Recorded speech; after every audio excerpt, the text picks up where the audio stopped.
Well, hello and welcome to The Spirit Safe. My name's Rob. Thank you very much indeed for joining me, and Happy New Year. 2021, it's been a bit of a strange one. A lot of people have had a bad year. I personally have had a very good year. I'll talk a bit more about the whiskey that I've reviewed on the channel, the sort of milestones of the channel.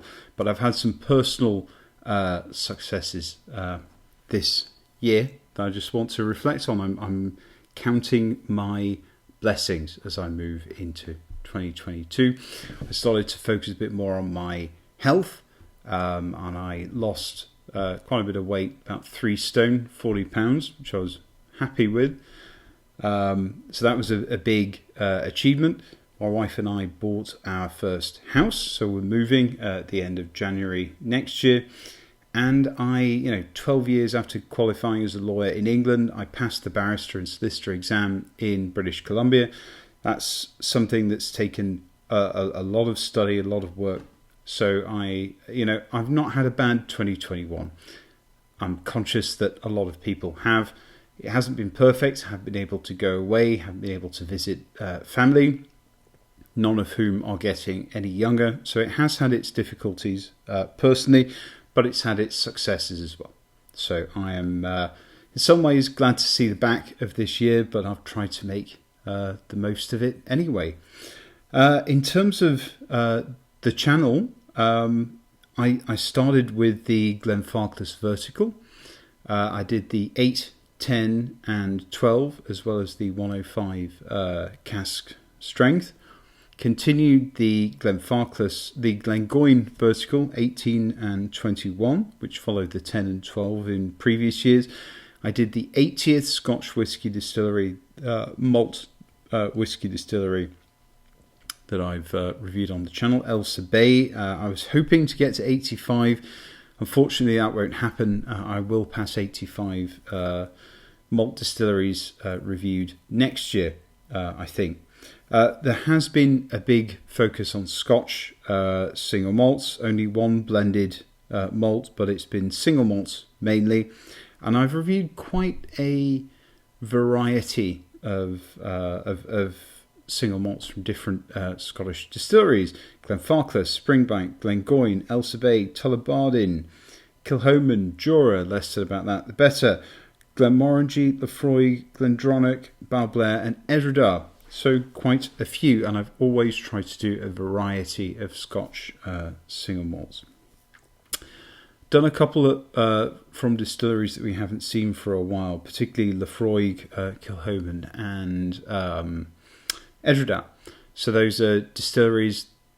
Early on, I was, I reviewed, say, the Laphroaig 18, the Kilchoman Mackay Bay, and then for years nothing from Laphroaig or Kilchoman, and this year started to bring it back in again, and for the first time reviewing bottles from Ailsa Bay, Glenmorangie and Jura. In terms of countries, Scotland, USA, Ireland, Netherlands, Spain, Canada and Taiwan. Netherlands, Spain and Taiwan, never reviewed anything from those countries before. And I've been trying to do some affordable whiskies during the past 12 months. So very affordable bottles from Kilchoman, Laphroaig, Jura, Glenmorangie, Compass Box, Glenfarclas. So just trying to have a good blend between the affordable bottles and the more exclusive bottlings as well. Next year, again, I want to keep a good balance between affordable things that you find on the shop, that everybody's able to get hold of, and some really weird and wonderful things as well. I'd like to open some celebration bottles from my collection, because of the successes I've had towards the end of this year. I'm trying not to open too many to move with me. But I'm planning to open a couple of bottles, celebration type bottles next year. I want to do the affordable and available single malts again, more of that, because I think there are some gems to be found. Things are getting more and more expensive, but there are gems out there.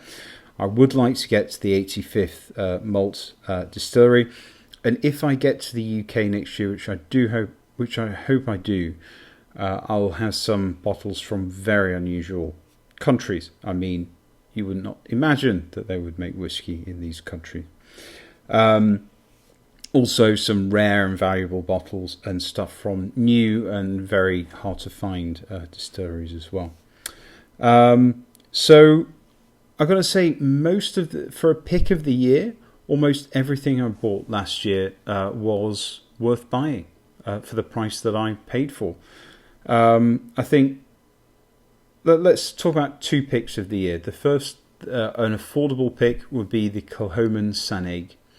It's just very, very high quality peated whiskey with a lot of sherry going on, and it's difficult to find anything of that quality for that sort of price. Always a sensible price for that bottle. I thoroughly enjoyed it. I bought a bottle for somebody as a gift as well. So Kilchoman Sannig would be my budget pick.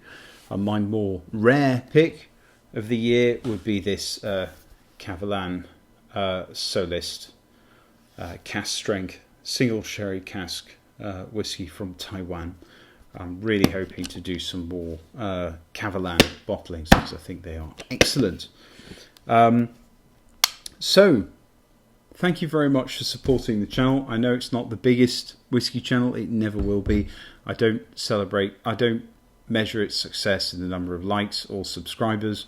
If a few people enjoy the videos and say that they've found them informative, or they've tried something that they wouldn't otherwise have tried and really enjoyed it, that's where I get my satisfaction. I'm not hunting for likes and subscribers. I'm happy just to do this to please the handful of you who enjoy the content. Anyway, thank you very much for joining me, and look forward to seeing you next year. Cheers, all the best.